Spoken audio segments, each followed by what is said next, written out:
बिस्मिल्लाहिर्रहमानिर्रहीम। अस्सलाम वालेकुम नाज़रीन, आप यूट्यूब चैनल देख रहे हैं। मैं इमरान ख़ान हूँ। सबसे पहले शुरू कर देते हैं कि मरीम नवाज़ ने स्टेटमेंट दिया और एपेक्स कमेटी का कोई इजलास है, उससे खिताब था कि पाकिस्तान की तारीख़ में कभी ऐसा नहीं हुआ जो 9 मई को देखने को मिला। नंबर 1। नंबर 2, 9 मई का वाक़या एक सियासी जमात ने किया जो बहुत अफसोसनाक है। नंबर 3, सोशल मीडिया के ज़रिए नौजवानों की ब्रेन वॉशिंग का सद्देबाब नागुज़ीर है। एक तो मैं आपको बताऊं कि ये लोग सोशल मीडिया पे पाबंदियां लगाने वाले हैं। मैं क्लियरली आपको बता रहा हूं कि सोशल मीडिया के साथ बहुत बड़ा ऑपरेशन पाकिस्तान में ऐसा लगता है कि हो जाएगा।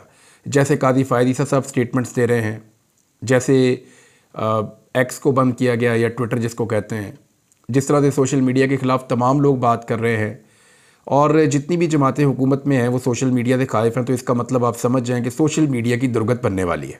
नंबर 1। नंबर 2, अब वज़ीर आला पंजाब बनने के बाद भी मरीम नवाज़ ने अगर 9 मई को पीटना है तो फिर तो इनको बनने का फ़ायदा कोई नहीं है। देखिए, इनके पास करने के लिए कुछ नहीं है, ना इनके पास कोई विज़न है, ना इन्होंने कोई काम किया आने के बाद, और ना इनके पास पहले से काम करने के लिए कोई लायामल था। इनको तो ये पता था कि ये इलेक्शन ही नहीं जीत रहे, लेकिन फिर जिस तरीके से इनको इलेक्शन फॉर्म 47 के ऊपर जितवाया गया और जैसे इनकी हुकूमत बनाकर इनको दी गई, अभी तक इनको जीत का यकीन ही नहीं आ रहा। और जीत का यकीन तो आना दूर की बात है, पब्लिक को ये फेस ही नहीं कर पा रहे। ये कहाँ जाएंगे पब्लिक के अंदर और कैसे उनको फेस करेंगे? तो एक पंजाबी का एक लफ्ज़ है, थुड़की हुई हुकूमत है। यानी एक ऐसी हुकूमत है जो घबराई हुई है, जो बुखलाई हुई है और उसको समझ नहीं आ रही कि वो काम कैसे करें, पब्लिक के बीच में कैसे जाएं। इकॉनमी का पहले ही बेड़ा गर्क कर दिया गया है। जो गुज़िश्ता 2 साल में इस मुल्क की मईशत के साथ हुआ, उससे बुरा तो हो नहीं सकता जो मईशत के साथ इन सब ने मिलकर कर दिया है। तो उस मईशत के साथ लोगों को रिलीफ देना बहुत मुश्किल है। वादे इन्होंने किए थे जी, अब आपको 200 और 300 यूनिट तक बिजली इस्तेमाल करने वालों की बिजली मुफ्त कर देंगे। ये बिलावल ने चीख चीख कर कहा था, मरीम नवाज़ ने ऊंची आवाज़ में गला फाड़ फाड़ के कहा था। ये सारे कहते थे हर जलसे के अंदर कि 300 यूनिट तक बिजली हम फ्री कर देंगे। अब उस तरफ आते ही नहीं है। अब बिजली फ्री करने का मौका आया है, पेट्रोल सस्ता करने का मौका आया है, महंगाई को कम करने का मौका आया है, आटे की कीमत कम करने का मौका आया है, लोगों की ज़िंदगियों को आसान करने का मौका आया है, लोगों को रोज़गार फराहम करने का मौका आया है। जब मौका आया कि इन्होंने डिलीवर करना है तो उस वक्त डिलीवर करने की बजाय फिर रोना पिटना शुरू कर दिया। भाई, 9 मई के मामले में कानून नाफिज करने वाले इदारे जाने, अदालत जाने, और जिन लोगों ने किया वो जाने, जो रिस्पॉन्सिबल है वो एक दिन तो फंस ही जाएंगे। लेकिन अगर आपने आज भी, यानी इलेक्शन आपने लड़ा इसी 9 मई के बहाने, लोगों ने आपकी बात ही नहीं मानी। आपने पूरी कैंपेन की इसी के बहाने, लोगों ने आपकी फिर भी बात नहीं मानी। अब आपसे डिलीवर नहीं हो रहा तो आप फिर दोबारा वही हरकतें कर रहे हैं। मुझे नहीं लगता कि इसमें से मरीम नवाज़ को कोई पॉपुलैरिटी मिलेगी। वो सिर्फ एक शिकायत लगाने वाला एटीट्यूड है कि पीटीआई को मारो, यानी मरीम नवाज़ को या नवाज शरीफ को या बाकी जो जमातें इस वक्त इक़्तिदार में हैं, उनको हर मसले का हल एक ही नज़र आता है, पीटीआई को मारो, इमरान खान को मारो, पीटीआई को मारो। जो आदमी इनकी बात सुनवाए या इनकी आवाज़ भी सुनवाए उसको भी मारो, और जो आदमी सही बात करे उसको भी उठाओ। यानी ये एटीट्यूड के साथ तो सवाल ही पैदा नहीं होता कि आप आगे बढ़ पाएँ। अंदाज़ा आप यहाँ से करें कि जो धाती डोर है, जिसको धाती डोर ये लोग कहते हैं, एक्चुअली वो धाती डोर नहीं है, मैं आपको बता देता हूँ। वो केमिकल वाला एक धागा होता है जिसको बनाते हैं नायलॉन से। वो बहुत मजबूत होता है, बहुत बारीक होता है, उसके ऊपर केमिकल चढ़ाते हैं। ये ज़्यादातर चाइना में बनता है। ये इंडिया से भी इंपोर्ट होता है और चाइना से भी इंपोर्ट होता है। इंपोर्ट क्या होता है? स्मगल होकर पाकिस्तान में आता है, और स्मगलिंग जो है वो बॉर्डरों के रास्ते से होती है। अब वो उसका इल्ज़ाम भी खैबर पख्तूनख्वा की हुकूमत पे लगा दिया कि वहाँ से ये गुजर के आता है। भाई, बहुत सारी चीज़ें यहाँ से गुजर के वहाँ जाती हैं, वहाँ से गुजर के यहाँ आती हैं। बॉर्डर के ऊपर तो मौजूद नहीं है ना खैबर पख्तूनख्वा की गवर्नमेंट। उनका क्या काम है बॉर्डर के साथ? अगर बॉर्डर से कोई चीज़ आ रही है तो वफाकी इदारे हैं जो वहाँ पे काम कर रहे हैं, वो वहाँ पे हर चीज़ को चेक कर रहे हैं। अब खैबर पख्तूनख्वा की हुकूमत मोटरवे के ऊपर ट्रकों को रोक के उनको खाली करा के चेक करना शुरू कर दे कि इसके अंदर केमिकल वाला धागा तो नहीं जा रहा जिससे कोई गुड्डी उड़ाएगा और नुकसान हो जाएगा। और जो धाती डोर कहते हैं कि एक्चुअली ये धाती डोर नहीं है। धाती डोर जो होती है वो एक्चुअली एक तार होती है बिजली की तरह का, उसे खोल के आपस में जोड़ जोड़ के बना लेते हैं। और वो पुरानी बात है, जब उसको उड़ाते थे वो इसलिए कि दूसरी जो पतंग कट के जाती थी उसको वो उसके साथ लपेट के उतार लेते थे। और कई दफ़ा आपने देखा होगा बसंत के दिनों में अचानक बिजली का धमाका हो जाता था। ये धाती डोर वाली पतंग जब गिरती थी, और ये 15-20 फुट से ज़्यादा लंबी नहीं होती थी, ये एक्चुअली केमिकल वाली डोर है। और अब तो बड़ी मजबूत डोरें जब हम गुड्डी उड़ाते थे तो बड़ी कच्ची डोर होती थी, वो फ़ौरन टूट जाती थी, ज़रा सी हवा तेज़ चलती थी हमारी गुड्डी टूट जाती थी। अब तो इतनी मजबूत डोरें हैं कि उनको पकड़ते हुए डर लगता था। आज से चंद साल पहले तक मैंने इस पर एक रिसर्च की थी। तो वो जो डोरें हैं वो जानलेवा हैं, ख़तरनाक हैं, उनका सद्देबाब किया जाना चाहिए। यहाँ पे आपको अगर पतंगे चाहिए या डोरें चाहिए तो मेरे कई दोस्तों ने मुझे ये बात बताई है कि आप पुलिस स्टेशन से, आप पुलिस वाला आपका कोई वाकफ़ है उसको आप फ़ोन करें, वो आपको घर पहुँचा जाएगा, आपसे पैसे लेगा, आपको चीज़ें दे जाएगा। इसके ऊपर कोई तवज्जो नहीं है। इल्ज़ाम लगाना है उठ उठ के खैबर पख्तूनख्वा पे। रीज़न क्या है? रीज़न ये है कि पंजाब ने इनको रिजेक्ट किया है और खैबर पख्तूनख्वा ने भी इनको रिजेक्ट किया है। खैबर पख्तूनख्वा से तो ये बिल्कुल ही मायूस हो गए। अब पंजाब के अंदर बैठ के ये सुबाइयत का खेल एक खेल रहे हैं और सुबाइयत का खेल खेल कर ये साबित करना चाहते हैं, देखिए जी पंजाब के साथ बड़ी ज़्यादती होती है, वो भी करते हैं, वो भी करते हैं, तो हम तो पंजाब वाले हैं। तो इस तरीके से ये अपने आप की अपनी पोजीशन जो है उसको जस्टिफाई करना चाहते हैं। ये ओनरशिप लेना चाहते हैं पंजाब की, जो इन्हें पता है कि इनके पास नहीं है। पंजाब के लोगों ने इनको रिजेक्ट किया, लाहौर के लोगों ने इनको रिजेक्ट किया, इनके पल्ले तो वोट ही कोई नहीं है। जाओ जाके देखो किसी गली मोहल्ले के अंदर, लोगों से पूछो कि आपकी हुकूमत है या नहीं है। लोग आपके मुंह पर खड़े होकर आपको बताएंगे आपकी हुकूमत नहीं है जनाब, आपको तो वोट ही नहीं डाला। लोग मुंह लगाने को तैयार नहीं है, वो सुबाइयत का खेल खेल रहे हैं। इनके वालिद ने भी यही किया था, जाग पंजाबी जाग, तेरी पग नूं लग गया दाग। और अब उनकी बेटी भी यही कर रही है जी, खैबर पख्तूनख्वा से वो आ रहा है, धाती धागा आ रहा है जो यहाँ पे कत्ल। ऐसे नहीं होता। आप नफरत के साथ हमेशा नफरत हासिल करेंगे। जितनी नफरत फैलानी आप फैलाते जाएं। आपने नफरत फैलाई, पिछले 2 साल लोगों ने आपको रिजेक्ट किया और आज आप हुकूमत में बैठे, आपको खुद यकीन नहीं आता। आप और नफरत फैला के देख लीजिए, अगली दफ़ा इससे ज़्यादा लोग आपको रिजेक्ट करेंगे, देख लीजिएगा। इमरान खान की हुकूमत या तो आज वापस कर दी जाए उसको, नहीं तो दोबारा जब भी इलेक्शन होंगे वो 2/3 अक्सरियत से ही आएगा, इससे कम से वो आएगा नहीं। ये बात मैं आपको बता रहा हूँ। पाकिस्तान क्या बार बार इस तरह का इलेक्शन करवाने का मुतहम्मिल हो सकता है? हो नहीं सकता। और क्या ये हुकूमत लंबी चलेगी? बहुत बड़े सवालात हैं। इनके जवाबात जो हैं वो वक्त के साथ साथ आपको मिलते जाएंगे, क्योंकि पाकिस्तान तहरीक इंसाफ ने बहुत बड़ी तैयारी कर ली है ईद के बाद के लिए। एक ग्रैंड अलाइंस तश्कील दिया गया है। फजलुर रहमान साहब से भी कुछ लोग बात कर रहे हैं, बलूचिस्तान की पार्टियाँ हैं, इंटीरियर सिंध की पार्टियाँ हैं, ये सब इकट्ठे होकर एक बड़ा एहतजाज करने जा रहे हैं। और पहला एहतजाज जिसका आगाज़ हो रहा है वो पशीन से हो रहा है। जब पशीन से आगाज़ होगा ना तो वहाँ पे मौलाना शहरानी साहब हैं, उनकी बहुत ताकत है। फिर पाकिस्तान तहरीक इंसाफ वहाँ बहुत तगड़ी है। फिर वहाँ पे जो है वो अचकज़ई साहब हैं, उनका अपना एक बहुत बड़ा पश्तून बेल्ट है। तो वहाँ से पहला जलसा होने जा रहा है और वो जलसा मेरी इत्तला के मुताबिक 13 तारीख को होगा और 13 तारीख को वो बुनियादें हिलाकर रख देगा इस हुकूमत की, जैसा वहाँ पे जलसा होने जा रहा है पशीन में।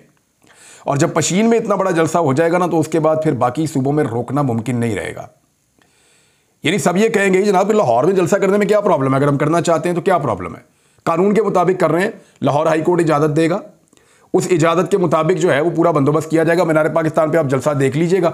अगर तो जलसा हुआ लाहौर के अंदर और रुकावटें नॉर्मल डाली गई, यानी एक होता है ना रुकावटों का एक तूफान आ जाता है, अगर वो ना हुआ और नॉर्मल रुकावटें डाली गई, पकड़ धक्कर, लोगों के घरों में छापे मारना, ये सारा कुछ ना हुआ, तो याद रखिएगा लाहौर में तमाम जलसों का रिकॉर्ड इस दफ़ा टूट जाएगा।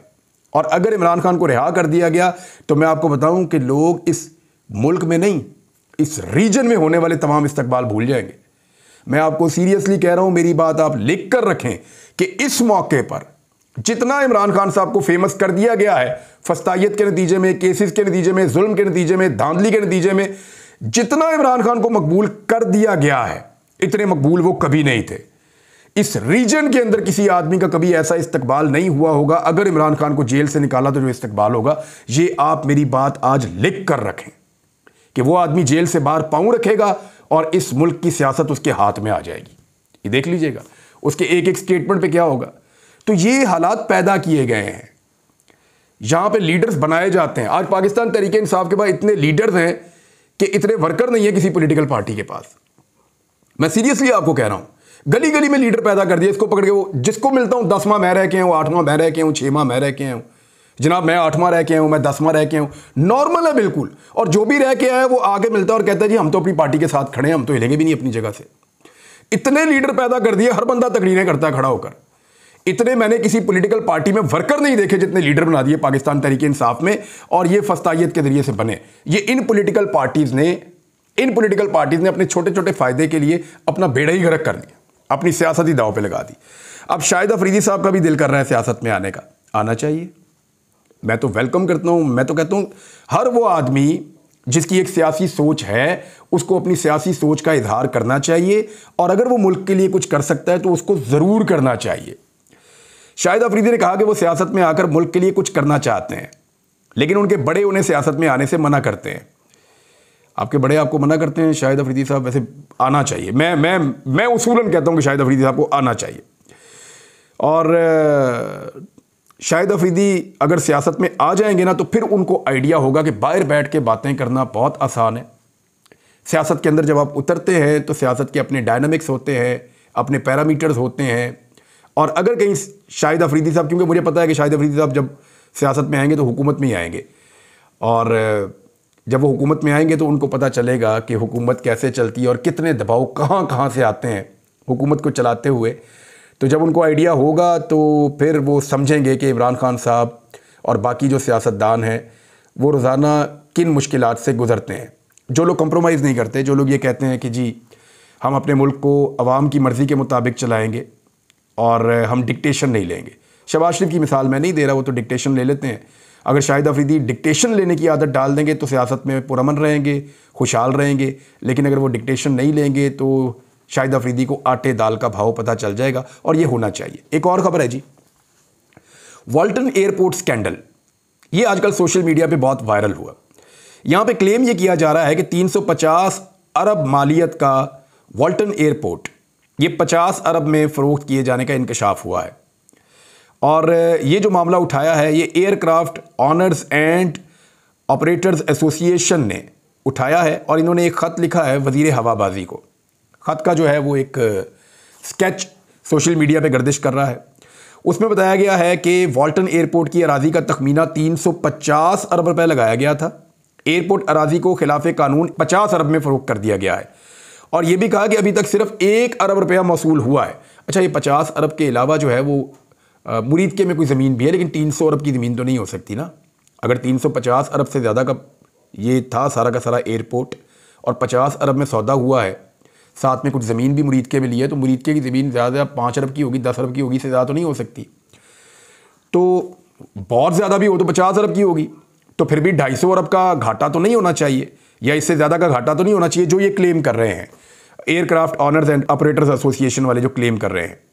उन्होंने कहा कि कौमी असासे को लैंड माफिया ने सिविल एविएशन अफसरान की मिली भगत से तबाह कर दिया है। उन्होंने डीजी के ऊपर एलिगेशन लगाया है, और एक और बड़ी अजीब बात की, उन्होंने कहा 50 अरब में से सिर्फ 1 अरब रुपया अभी तक मौसूल हुआ है और कब्जा दे दिया आपने। सिर्फ 1 अरब रुपया मौसूल हुआ है। नैब से वो कह रहे हैं कि तहकीकात करवाई जाए। ये बहुत बड़ा घपला है। इस एयरपोर्ट पे 1947 में कायदे आजम ने ट्रेवल किया था, यानी एक तारीखी नौयत भी उन्होंने बताई। तो इस एयरपोर्ट के ऊपर जो हुआ है, इस करप्शन के ऊपर नोटिस लिया जाए। देखते हैं इसके ऊपर काम होता है नहीं होता, लेकिन ये बहुत सोशल मीडिया पे गर्दिश कर रहा है। पाकिस्तान तहरीक इंसाफ ने ये जो खत मिलने का मामला है, अब मजीद 5 जजों को खत मिल गए हैं। तो सुप्रीम कोर्ट ऑफ पाकिस्तान के 10 जजों को खतूत मिले हैं। वो एक ही तारीख को लिखे गए थे, फिर वो अलग अलग टाइम पे आकर मिल रहे हैं। और इसमें पाकिस्तान तहरीक इंसाफ ने एक मौक़िफ़ अपनाया है। उन्होंने कहा धमकी अमेज़ खतूत जजेस को हरासा करने की हुकूमती साजिश है। वो कह रहे हैं ये हुकूमत की जानिब से किया जा रहा है, और जजेस को जहरीले मवाद पर मुश्तमिल धमकी अमेज़ खतूत की तरसील जजेस को हरासा करने की हुकूमती साजिश करार दिया तहरीक इंसाफ ने, और फौरी तौर पे इसकी जामे तहकीकात का मुतालबा भी किया है। और उनका सुप्रीम कोर्ट की जानिब से आज खुद नोटिस केस की कार्रवाई के आगाज़ के बाद से जहरीले मवाद पर मुश्तमिल खतूत के सिलसिले में तेज़ी का मकसद अदालतों में खौफ और बेयकीनी का माहौल पैदा करना है। अब ये जी एक बड़ी इंपॉर्टेंट खबर है, तहरीक इंसाफ का इसके ऊपर एक मौक़िफ़ आ गया है। लेकिन एक और बहुत बड़ी खबर मैं आपके साथ शेयर करता हूँ, और वो खबर ये कह रही है कि इसराइल के साथ अब थोड़ी सी सख्ती होने का टाइम ऐसा लगता है कि आ गया है। लेकिन 6 महीने तक उसने मुसलमानों का खून बहाया। वहाँ पे गज़ा में बहुत सारे मासूम जो हैं वो शहीद हो गए। बहुत बड़ी तबाही वहाँ पे फैली है। एक पूरा इंसानी अलमिया है जो गज़ा में दिखाई दे रहा है। पूरी दुनिया उसके ऊपर रो रही है। आम आदमी जो है वो हर मुल्क के अंदर रहने वाला इस पर दिल गिरफ्तार है, चाहे वो मुसलमान हैं, चाहे वो क्रिश्चियन हैं, चाहे वो ज्यूज़ हैं, कोई भी हैं। गैर मुस्लिम भी इसके ऊपर जो है वो एहतजाज कर रहे हैं, और वो सारे ये कह रहे हैं कि ये ज़्यादती है जो गज़ा में हो रही है और इसराइल इसको कर रहा है। अब जो बाइडन ने एक स्टेटमेंट दिया है, क्योंकि वहाँ पे इलेक्शन करीब आ रहा है, तो जो बाइडन को अब गज़ा के मामले के ऊपर बहुत तनकीद है और मुसलमानों का वोट भी उनको नहीं मिलने जा रहा। तो ऐसे में जो बाइडन ने कहा कि गजा में शहरियों का तहफ़्फ़ुज़ ना किया तो इसराइल की हमायत हम तर्क कर सकते हैं, यानी हम इसराइल की हमायत को छोड़ सकते हैं। लेकिन इसके साथ साथ एक और काम भी किया अमेरिका ने। सेम टाइम में वो मुंह से कुछ और कह रहे हैं अपनी इलेक्शन कैंपेन के लिए, लेकिन प्रैक्टिकली वो कुछ और कर रहे हैं। इंसानी हकूक़ कौंसिल का जंगी जराइम के इर्तिकाब पर इसराइल के खिलाफ कार्रवाई का मुतालबा भी सामने आया है। और ये अक़वाम मुत्तहिदा की इंसानी हकूक़ की कौंसिल है, उसने इसराइल से जो गज़ा की पट्टी में जंगी जराइम और इंसानियत के खिलाफ जराइम के लिए जवाबदेही का मुतालबा करने की करारदाद मंजूर की है। और इसराइल ने तो उसको मुस्तरद करना था, उन्होंने तो कर दिया है। 28 ममालिक ने इसके हक़ में वोट दिया, 13 ममालिक खामोश रहे और 6 ममालिक ने इसकी मुखालफत की है, और उनमें अमेरिका और जर्मनी शामिल हैं। तो ये है दोहरा स्टैंडर्ड कि इनकी पब्लिक कुछ और कह रही है, इनके हुक्मरान जो हैं वो स्टेटमेंट कुछ और दे रहे हैं, और प्रैक्टिकली जो है वो इसराइल की किसी ना किसी तरह हमायत जो है वो जारी रखे हुए हैं। अब इसराइल की जो सिचुएशन है उसकी वजह से कुछ मल्टीनेशनल कंपनियां बहुत परेशान हैं। मिसाल के तौर पे बाइकआउट के असरात इतने ज़्यादा बढ़ गए हैं कि मैकडॉनल्ड ने इसराइल में अपने तमाम रेस्टोरेंट मकामी कंपनी से वापस लेने का फैसला कर लिया है। और 225 रेस्टोरेंट है जी इसराइल के अंदर इनके, और ये मकामी कंपनी से इन्होंने वापस खरीदने का फैसला किया है। और कतर के नशरियाती एक इदारा है अल जज़ीरा, उसकी रिपोर्ट के मुताबिक अमरीकी फास्ट फूड चेन मैकडॉनल्ड को इस वक्त से बाइकआउट और मुजाहरों का सामना है, जब इसराइल में मैकडॉनल्ड की फ्रेंचाइज रखने वाली कंपनी अल्वनियाल ने 7 अक्टूबर को फ़लस्तीनी ग्रुप हमास के हमले के फ़ौरन बाद ऐलान किया था कि वो इसराइली फ़ौज को मुफ्त खाना फराहम करेगी। अच्छा, ये इनके ऐलान के बाद जो है ना वो बहुत ज़्यादा एहतजाज हुआ, दुनिया भर में मैकडॉनल्ड का बाइकआउट किया गया। तो अब जो मैकडॉनल्ड है उन्होंने फैसला किया कि इस कंपनी से वापस ले लिए जाएं वो सारी ब्रांचेज या वो सारे रेस्टोरेंट जो इनको दिए गए हैं। ये 225 हैं। एक और बड़ी खबर इसके साथ जुड़ी है। इसराइल की पिछले एक दहाई में जो सबसे बड़ी कामयाबी थी वो ये थी कि यूनाइटेड अरब एमिरेट्स ने, मुत्तहिदा अरब अमारात ने, दुबई ने, यूएई ने इसराइल को तस्लीम कर लिया था और उसके साथ सफारती ताल्लुकात बना लिए थे, ताल्लुकात नॉर्मलाइज कर लिए थे।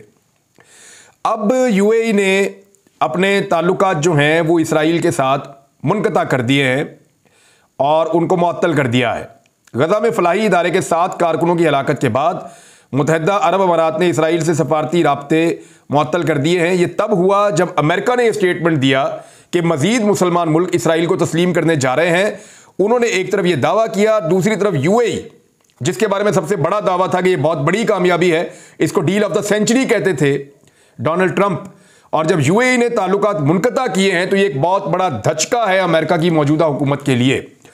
और उन्होंने कहा जी कि ये इमदादी कारकुनों की हलाकत एक स्याह तरीन दिन है। अमाराती वज़ीर ख़ारजा ने इमदादी कारकुनों की हलाकत पर इसराइली सफ़ीर अमीर हाइक से टेलीफोनिक रब्ता करके इजहार बरहमी किया और उन्होंने कहा कि हमने सितंबर 2020 में इसराइल के साथ ताल्लुकात को मामूर पर लाए थे, अमेरिका की सालिसी में हमने दस्तखत किए थे, लेकिन अब नहीं, उन्होंने ताल्लुकात मुनक़ता कर दिए हैं। ये भी एक बहुत बड़ा झटका है। अब तक के लिए इतने, अपना ख्याल रखिएगा, अपने इस चैनल का भी। अल्लाह हाफ़िज़।